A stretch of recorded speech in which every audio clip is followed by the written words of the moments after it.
Haya bwana, hebu tuongee ukweli kidogo. Umeshawahi kuhisi kama unazunguka tu kwenye duara linapokuja suala la pesa?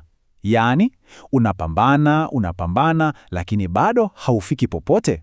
Basi leo tutavunjavunja kabisa mawazo muhimu kutoka kwenye kitabu cha Nandish Desai. Ni kama ramani hivi, yaani ya kukutoa hapo ulipo na kukupeleka kwenye uhuru wa kifedha. Uko tayari? Twende kazi. Kila kitu kinaanza na ndoto. Ndoto ya ajabu sana ambayo ilikuwa inajirudia. Mtu anasema, nitaikosa treni yangu. Sasa, hii siyo ndoto ya kawaida. Ni kama sauti ya ndani, inayoashiria ule wasiwasi ambao wengi wetu tunao kuhusu maisha yetu ya kifedha. Ule wasiwasi ambao hatupendi kuuzungumzia sana. Na hapa tunakutana na Sam. Sam ni mtaalamu wa IT kule Mumbai. Ana mshahara mzuri kabisa, lakini licha ya hiyo pesa, ndani yake anajihisi amepotea. Ana wasiwasi mkubwa kuhusu pesa. Ile ndoto yake ilikuwa kama kioo cha maisha yake halisi. Alihisi kuna kitu kikubwa na muhimu sana anakaribia kukikosa maishani. Sasa, Sam akiwa amekata tamaa kabisa, aliamua kutafuta msaada. Alituma barua pepe na jibu alilopata halikuwa la kawaida hata kidogo. Lilikuwa jibu ambalo lilibadilisha kabisa jinsi alivyokuwa analiona tatizo lake. Unajua, yule kocha hakumpa orodha ya mambo ya kufanya. Hapana, alimpa hadithi. Hadithi rahisi tu kuhusu jaribio la kisayansi. Kulikuwa na panya, binadamu na kipande cha jibini. Na hadithi hii ndiyo inatupa kanuni ya kwanza kabisa. Ishu sio kufanya kazi kwa nguvu zaidi, bali ni kufanya kazi kwa akili zaidi. Sasa, hapa ndipo kwenye kiini cha mambo. Panya lengo lake lilikuwa moja tu, kupata jibini. Kwa hiyo alijaribu njia tofauti mpaka akafanikiwa. Lakini binadamu, yeye aling'ang'ania njia moja tu, lile handaki alilolizoea, hata kama halikuwa na jibini tena. Sam aligundua, jamani, mimi nimekuwa kama huyu binadamu. Alikuwa amezingatia njia badala ya lengo kuu, ambalo ni utajiri, yaani ile jibini.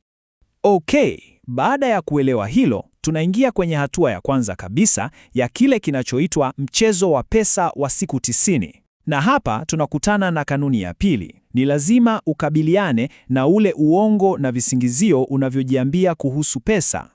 Sasa, ili kuvunja huu mzunguko wa visingizio, kitabu kinatupa chombo kimoja rahisi lakini chenye nguvu sana. Unakiita mzunguko wa kamata, miliki, badilisha. Ni hatua 3 tu. Hebu tuchambue haraka. Namba 1, kamata. Pale tu unapojisikia unatoa kisingizio kama sina muda wa kufuatilia mambo ya fedha, na kamata hapo hapo. Namba 2, miliki. Hii ni kanuni ya 3. Wewe ndiye mmiliki wa visingizio vyako. Kubali tusema ndio, hiki ni kisingizio changu. Na 3, badilisha. Badala ya kusema huna muda, weka ahadi mpya. Sema, okay, kuanzia sasa, nitatenga dakika 30 kila Jumamosi asubuhi kwa ajili ya pesa zangu. Rahisi sio? Ni kitu nachoweza kuanza nacho leo. Sawa, tumeshughulikia akili na visingizio. Sasa tunajenga kitu halisi. Ngazi ya pili ni kuhusu kujenga mfumo wa wapi pesa yako inakwenda. Hapa ndipo unapoanza kuchukua udhibiti. Msemo huu una ukweli mzito sana. Fikiria pesa kama maji. Bila mfereji yatasambaa na kupotea. Lakini ukiwa na mfereji, kila tone linaelekea unapolitaka. Kanuni ya 4 ni hii: ipe kila shilingi yako kazi. Usipofanya hivyo, itaishia kutumika kwenye vitu usivyopanga. Basi, mfumo wenyewe ukoje? Ni rahisi.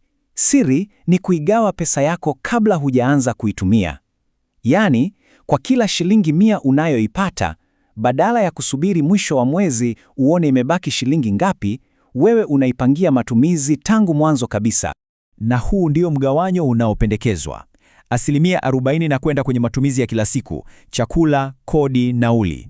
30% kwa malengo yako, labda unakusanywa kwa ajili ya kununua gari. Lakini sasa, sikiliza hii. 20% ni kwa ajili ya uhuru wa kifedha. Hii pesa huigusi. Hii inatuleta kwenye kanuni ya 5, jilipe mwenyewe kwanza. Hii pesa unaipeleka kwenye uwekezaji ili ikuzalishie pesa zaidi. Halafu, ili maisha yawe na ladha, 5% ya burudani na 5% ya kusaidia wengine. Unaona? Sio uchawi, ni mpango. Okay, mfumo umesimama. Sasa tunaelekea kwenye lengo kuu la mchezo wote, uhuru kamili wa kifedha. na hii inamaanisha kubadilisha kabisa chanzo chako cha mapato. Hapa kuna kanuni ya 7 na ni muhimu sana kuielewa. Kipato cha moja kwa moja kama mshahara kinategemea wewe uwepo kazini. Ukiacha kinaisha, lakini kipato tuli, yani passive income, kinaendelea kuingia hata ukiwa umelala. Kinatokana na mali zako au biashara zako zinazokufanyia kazi. Hii ndiyo siri ya uhuru, na kitabu kinaturahisishia zaidi. Kimsingi, kuna njia kuu 2 tu za kutengeneza hiki kipato tuli. Kanuni ya 8, fanya pesa yako ikufanyie kazi wewe. Hii ni kupitia uwekezaji. Na kanuni ya 9, tengeneza mifumo ambao watu wengine wanaifanyia kazi. Hii ni biashara. Hizi ndizo injini 2 za uhuru wako. Hapa sasa ndipo kila kitu kinapoungana. Baada ya kuelewa kuhusu mawazo, mifumo na vyanzo vya mapato, Sam aligundua kanuni ya 10, ambayo labda ndiyo muhimu kuliko zote. Ni lazima uwe mkurugenzi mtendaji mkuu, yani CEO, wa maisha yako ya kifedha. Acha kuwa abiria tu kwenye maisha yako. Chukua usukani. Matokeo yake ni kama picha hii. Watu wengi tunakusanya tu vitu. Bima hii, hisa zile, mkopo huku, inakuwa fujo. Kuwa CEO kunamaanisha kusafisha hiyo fujo. Unatoa kila kitu kisichokuwa na maana na unabaki na mpango uliotulia, wenye nguvu na unaoeleweka. Ni usafi. Huu msemo ni kila kitu.